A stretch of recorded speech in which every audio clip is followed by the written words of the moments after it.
Eto, nasa ating lino, kausapin ho natin, chairperson po ng Grupong Manibela, si Sir Mar Balbuena. Sir Mar, kumusta ka na? Magandang umaga sa iyo. Si Orly Tinida dito sa radyo na TV pa.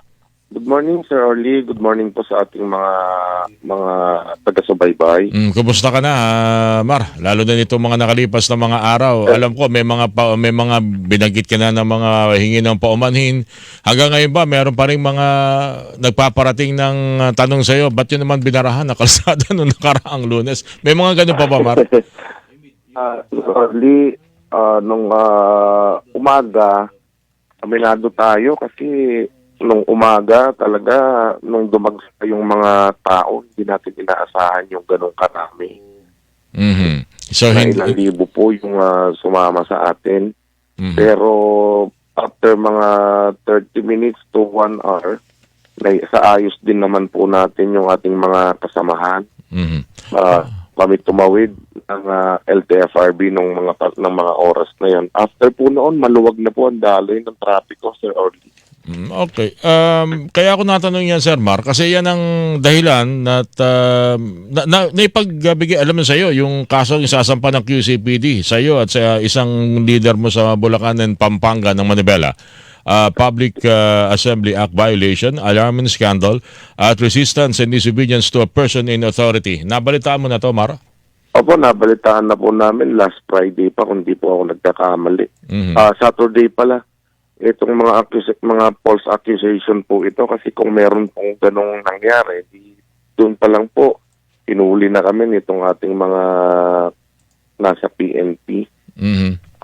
Mga wala pong katotohanan ng mga akusasyon po ito sa atin, Sir Orly. Aha. At mariin nating itinatanggi na may mga paglabag tayo doon sa pagpoprotesta kasi maayos kami nga nag-uusap ng PNP ng mga oras na yun. Pero binanggit mo na rin, Mar, nagulat ka rin sa biglang dagsa ng tao kaya hindi niya nakontrol at nagbara sa mga lansangan.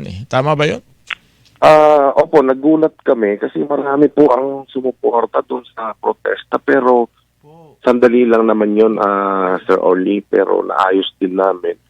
Siguro bago mag 10 a.m. naisaayos na namin yung aming mga kasamahan dahil nga hindi namin alam kung saan nanggaling itong aming mga kasamahan na sumama doon. Binabanggit yata nung hapon, lalo na nung sabay nung umulan, andun at naging sanay ng pagbabara hanggang Quezon Avenue.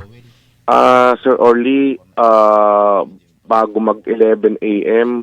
may mga po kami na both sides ng East Avenue ay nadadaanan na, passable na. Alright. Kasi naisaayos na nga po namin hanggang nung hapon, nung umulan. Nandun pa rin kami pero magkabilang side ng East Avenue, pareho pong nadadaanan. Kaya hindi po nila maitatanggihan kasi kami nga po umuulan, nasa basang-basa kami pero ni isang kapulisan po natin walang nabasa doon. Pero wala pong nangyaring gulo o pagmamalabis doon o may sinugod kami o may ginawa kami na hindi ka nais-nais doon, Sir Orly. Alright. Talagang ayos naman namin yung aming mga kasamahan bago pa po mag 10 a.m. Okay, Sir Mar. O mga past 10 a.m. Maraming salamat at good luck. Magkabalitan na din tayo. At, Opo, maraming salamat, thank you, Sir sir. Orly. Thank you. Sige nung Mar Balbuena po, ang chairperson po ng Manibela niyo po napakinggan. Hinihilingan, walang Pinoy.